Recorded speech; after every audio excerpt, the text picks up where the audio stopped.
And so I am here with you today to celebrate another victory. Free speech T-shirt maker threatened by NSA, DHS fights back with lawsuit. And you saw the guy handing out pocket constitutions in California, fined and arrested. He just won a $50,000 settlement. Well, now NSA Homeland Security withdraws their complaints against companies, Parodies, but he's moving forward.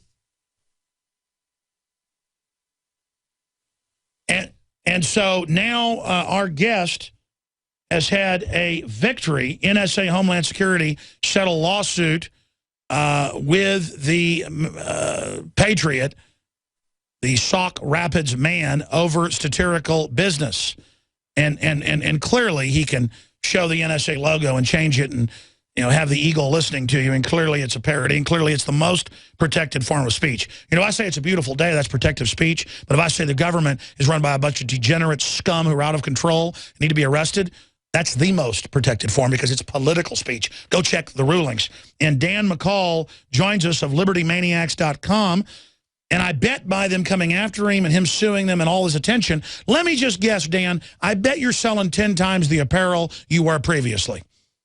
Hey, Alex, great to be on your show. Thanks for having me on. Good to talk with you again. Yeah, that's kind of the funny thing about this. You know, in a lot of ways, no one would have heard of, a lot of people wouldn't have heard of Liberty Maniacs or Dan McCall or anything like that without this sort of stupid thing that happened with the government and the really silly choices that they made over the past year, or actually longer than that. But yeah, so that I've learned about something called the Barbara Streisand effect, where evidently in the internet, she's trying to take stuff down, and she was trying to when some stuff was drawn attention to her, and she ended up making a fuss about it, and it caused a fuss that everyone noticed. So it's one of those things where yeah, I've been happy to take a little bit of the notoriety for it in this case, because it's kind of it's highlighted some of the stupid choices that they're making and continue to make. I love that poster you designed behind you. It says, look like you've had a little too much to think, with the police officer coming over. And, you know, nothing against the guy that did all the obey stuff, but that was all coming from a leftist communist position. And, you know, there's so much other libertarian or conservative or just common sense, just pro-liberty stuff that really didn't even have a political bent, that's so much more expressive. You know, it's like, oh, Bush is a tyrant, but Obama's going to save us. I like your stuff because it's across the board. Well, appreciate it. Yeah. I mean, that's one of the things years ago, it was over a decade when I went into this, it was something where it's as simple as me looking around and not seeing the type of art and this sort of merchandise that I wanted to see necessarily. So I decided to kind of jump in and do it myself. You know, there's a lot of great art out there for people from all different perspectives.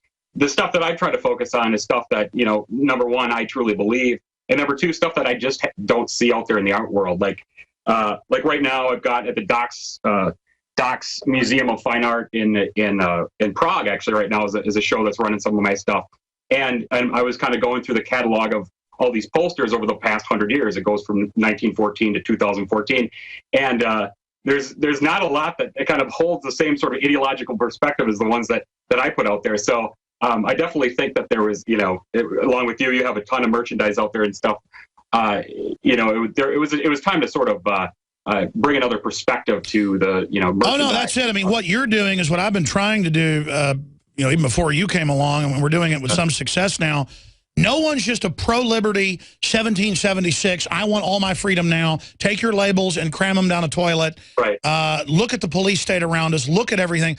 The globalists are genius in making rebellion right-wing or communist, and people teaming up on a fake ideology. That's how they control you. I definitely think so. You know, a lot of it is in this whole label thing that you bring up is true. It's so shallow. So much of this stuff is shallow. There's not much thinking behind it. And one thing that I wanted to press forward is to sort of, you know, in terms of like this thing that I got in trouble with the NSA. You know, simple truths. People are pretty smart generally. They get some of these jokes. They're fairly questionable questioning when it comes to authority and government and stuff like that. And we tap into that with the site. But there's a lot of questions, and we live in remarkable times right now. So much going on, so many questions of liberty, so many things that we're dealing with as young people, old people, and people trying to sort of fight for our rights. And it's just there's so much material out there that people don't use, it seems like, that in art and in design. So I just try to kind of focus in my own little way on doing that. Well, it's not, and again, you were already reaching a lot of people, very successful. They come after you. It's all over the news. I noticed it wasn't all over the news when you won your lawsuit. Tell us about that. Yeah, it was, for a while, I think when we started the case and when I started to have these problems and I found out about the cease and desist orders, people just were having a hard time believing it in the beginning. They thought it was, they were having a hard time, even, journalists and such, looking at it going, why, is that true? When we finally filed the suit in federal in federal court, then it was apparent to everyone that this actually had taken place and we were taking it seriously. It's been a little bit different since I won. I think it's one of these things where because it was in court and people were aware of it, the information came out and the support has been enormous. So it's been interesting since. No. Listen, the media likes it whenever you look like you were in trouble. And so they carried it. Oh, yeah, let's censor his speech. Let's have a chilling effect. Now that you beat them, they don't want that to be known because that shows it was illegitimate. But you're also fighting cognitive dissonance that you mentioned. People take a double take. You mean the government's trying to stop parodies of it? No, this is America. That's not going on. That's why it's important that you resisted so that you then got the pushback. And, of course, you weren't naive, but the public got to see the tyrants we're dealing with. Then you pushed back, you won. See, it's a process, folks. You've got to push so they push back to show people that they're really tyrants. Then you can morally defeat them. But if we all just go, oh, we're not in a tyranny, they can then move forward and take over. In that vacuum, nature abhors it. We have to then take over the vacuum. And they're going to fight us for the vacuum, but we have the moral high ground. We will beat them. The only way we fail, as history has shown, is by not resisting. The only way tyrants succeed is when good people do nothing. I completely agree. And in this case, it was one of those things when we finally got to the bottom of what was going on, it became so apparent that it was just morally wrong. It was inconsistent with just about everything you could possibly think to believe about what this society and this country is supposed to be about. So it was really kind of a simple choice to resist in this case. But yeah, I mean, the interesting thing about it, and I'm sure you're not surprised, or your listeners are not surprised, that I've been emailed and spoken to by so many different people and artists and designers out there that have really it was actually somewhat astonishing to me that how many people said, boy, man, I could never do that, or boy, I'm just going to kind of wait and see what happens with your case and this kind of stuff. And I just really, it was surprising to me because the cowardice was surprising. Well, a little bit, I guess. I grew up in a way that this sort of thing, a question like this, and I'm not naive about the consequences that could have happened. I guess I hear about that a lot. But, I was a little bit surprised that people were so reticent to sort of take a stand on this. Now, that's contrasted, of course, by the amazing support of other people. I mean, the amount of people that purchased this shirt, looking at the shirts and saying, you know what, I want to wear that as a piece of civil disobedience. People that sent great emails, letters to the editor, all this kind of stuff. Exactly, but it's still shocking in the artist community that they're saying, oh, I'm worried about consequences. They better be worried about the consequence of us all self-muzzling ourselves. That will ensure a nightmare takeover because there's always corrupt people that want to take over the vacuum if good people do nothing. Don't they understand that? Don't people understand that if you give the field to whoever will take it, if good people think that being good is submitting to the biggest bully, what happens?